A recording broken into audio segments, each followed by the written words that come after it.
On a recent trip to Vancouver, BC, Sea Change magazine hung out at the Skwachàys Lodge, billed as the first Aboriginal arts hotel in Canada.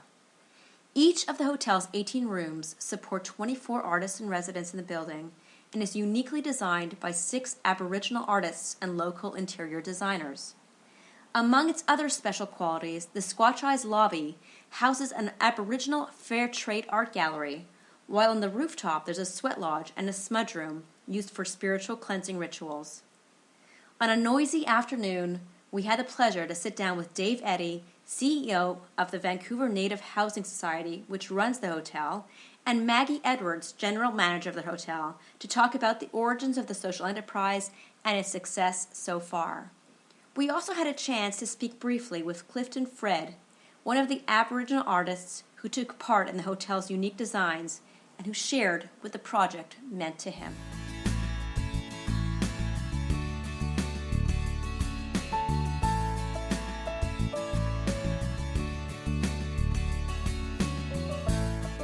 Got a phone call.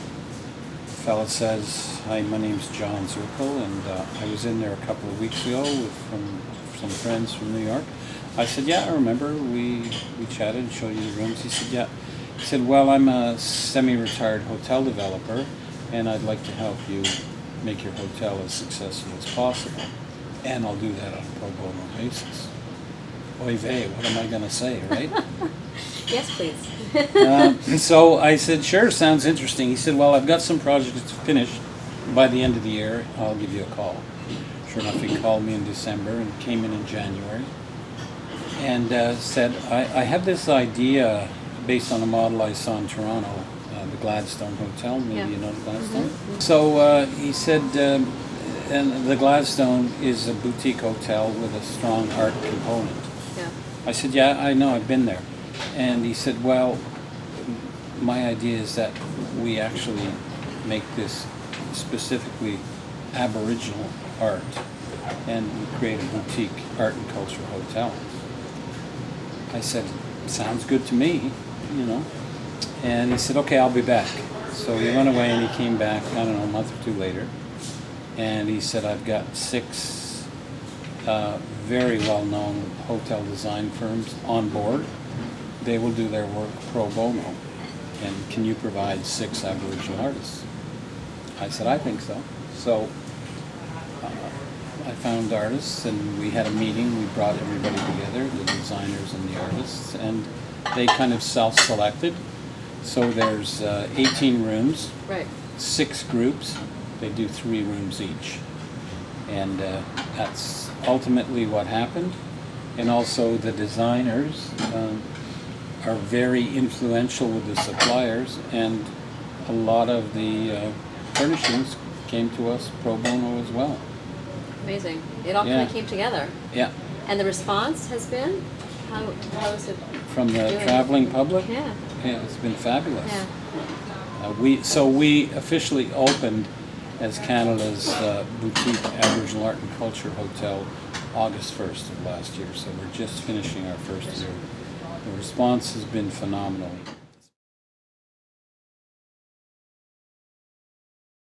You know, the Vancouver Native Housing has, contracts with both the provincial and the federal government with regards to creating funding streams for supportive housing in Vancouver that are all geared to the urban Aboriginal community that lives here. Some of those contracts are expiring.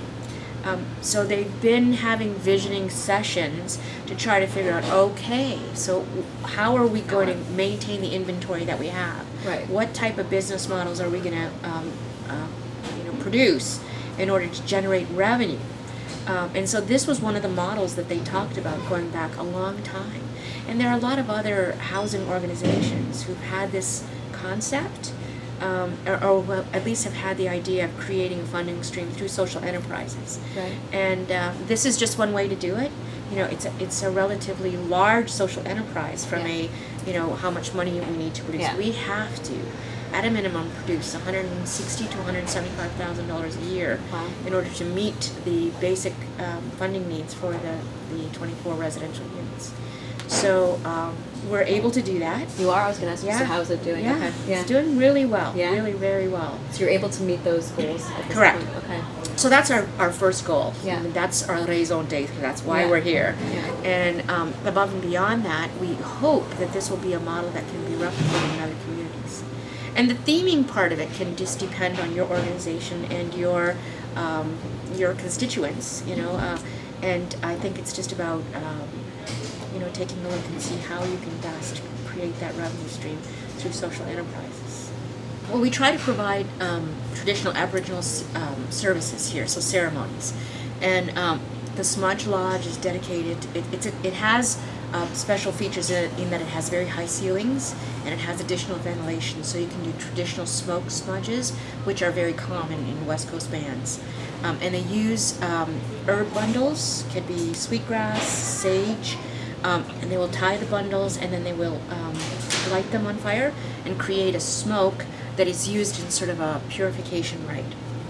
And it's very typical to use that as a welcome ceremony, as a closing ceremony, in order to set the tone for whatever event is going on.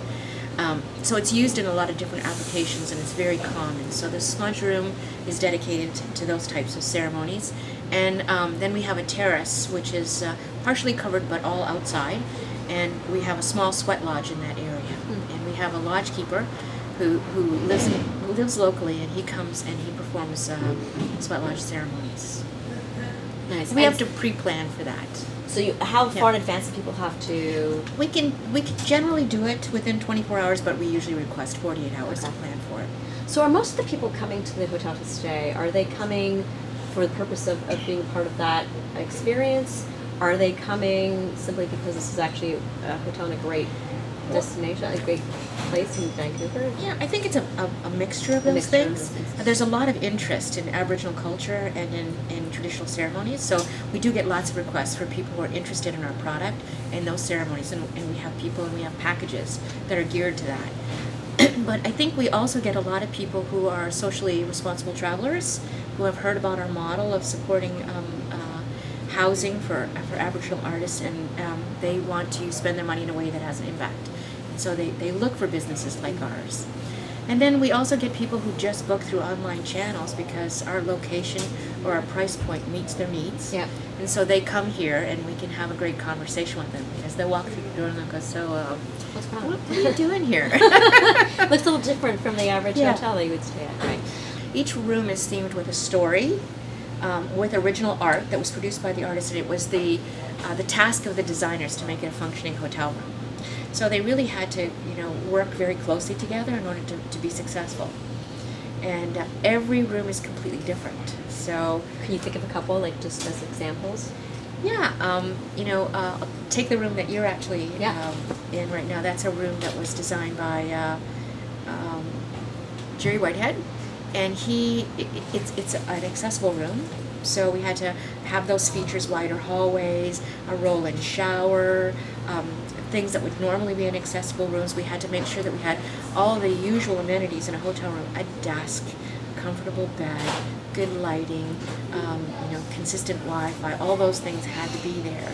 So the designers that were a part of this project are all very, very well known, not only in Vancouver but internationally, and they have a lot of hotel experience. So they really made sure that all of the things that you as a traveler would expect in a standard hotel room are also there. But then you get the added features of the distinctions of the designer's take on Yeah. what is a hotel room and the artist's work inside all of the rooms. So I think it's a very unique and very special product.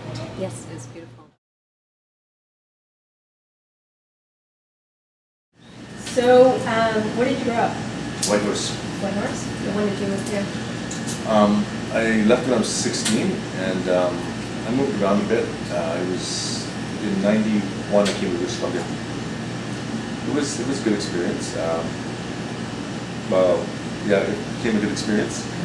Each of us have our own style and our own idea of what we think art should be, or it is. And, our form of expression, right? So art is just personality. And did you have the freedom to explore that? I gave it to them. I said, I did my artwork and I put it on a piece of paper, and that's how I did it, or I painted it on a piece of paper or something, So I'm done, right? That's how I want mine presented.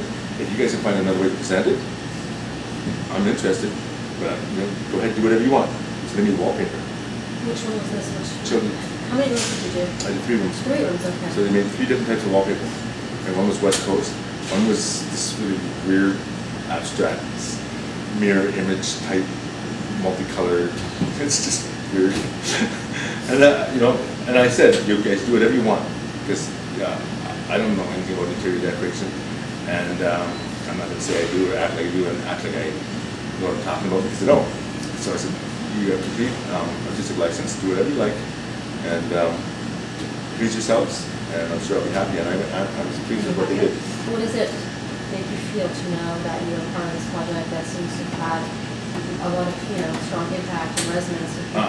I feel good that these guys are going to rent rooms, and they're going to help.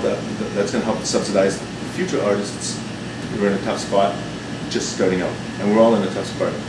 My art's going to help other artists who, at a moment at a time of need, when they're starting out or when they need this, pay the rent and make it able for them.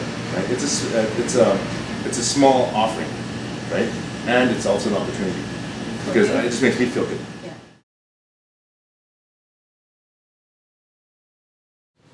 We're kind of really driven by the idea of social enterprise being a successful vehicle in supporting housing. So we want to always be have sort of fresh ideas that we bring forward around social enterprise, which may not be the standard economic model that a hotel would follow. Right. But we strongly believe that people will cotton on to the idea of social enterprise, and in that way, and the value, what we call social return on investment, people understand that, and that's not always quantifiable It's not. in dollars and cents. Yeah. So, but it does add great value in terms of social housing in general adds greater value than market housing in terms of better outcomes for children, and especially with the client group that we deal with, less intervention with the criminal justice system, less intervention with the medical system. So in that way, Those are the benefits. those are the benefits, and we feel we subsidize a lot of government ministries, both provincial and federal, by what we do, but we don't very often get credit for that. And Is that it's the not, challenge? That's a challenge, yeah. It's a challenge, and people think of social enterprise as, kind of pointy-headed intellectual or socialists, trying to do something that is not a typical business model. Right. So sometimes governments look at you askance and think, okay, these guys will be out of here in 2 or 3 years. We'll just humor them. So it's to get that message out there of social enterprise and its value, and it's a very unique type of social It is, enterprise. yeah. Now, art galleries or art houses is not so unique, but I don't think there's too many social enterprise hotels out there. And the tie-in with the art and the hotel, especially being a boutique art and culture hotel, is very good for business for the gallery. So it kind of, in some ways, feeds off itself. So it's really has a promising future, and is doing extremely well right now.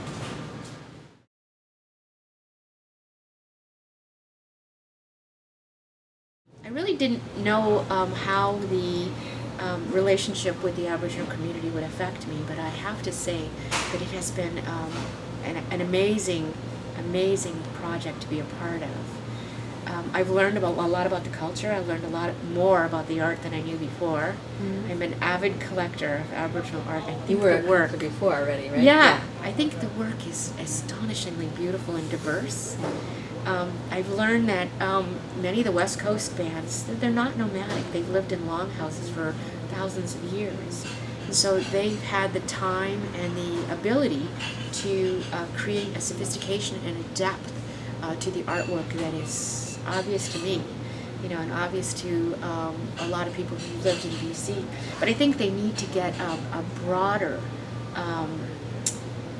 exposure. Mm-hmm. And that's one of the things I really like about the hotel, because we're getting people who come here because of the price and location. And they're not, they might look at the picture, on the online site, and they might say, well, that looks kind of cool. But because of the gallery and because of the number of artists that were involved in this project, they get to see a broad spectrum of work in many different mediums. Yeah. And I think that that's helping to expose people to the work. This work, I don't think, has ever really achieved its fair value in the art market for all of those reasons. So exposure is going to change that, I think. So I feel that the hotel is benefiting the Aboriginal community on those levels as well. And for me, it's just been a very, very, very rewarding project to be a part of. I'm a little bit jaded. I've been in the industry for a long time. Yeah, it happens. And I wasn't really looking for a job per se. This project initially looked to me like, well, maybe it might be a small way for me to give back, but I had no idea what, how enriching. I have artists walking into the building all the time. I have conversations with them. There are stories all over. There's so many amazing people's footprints on this project. It's been wonderful. I feel blessed. I feel as if I, by happenstance, fell into a project that's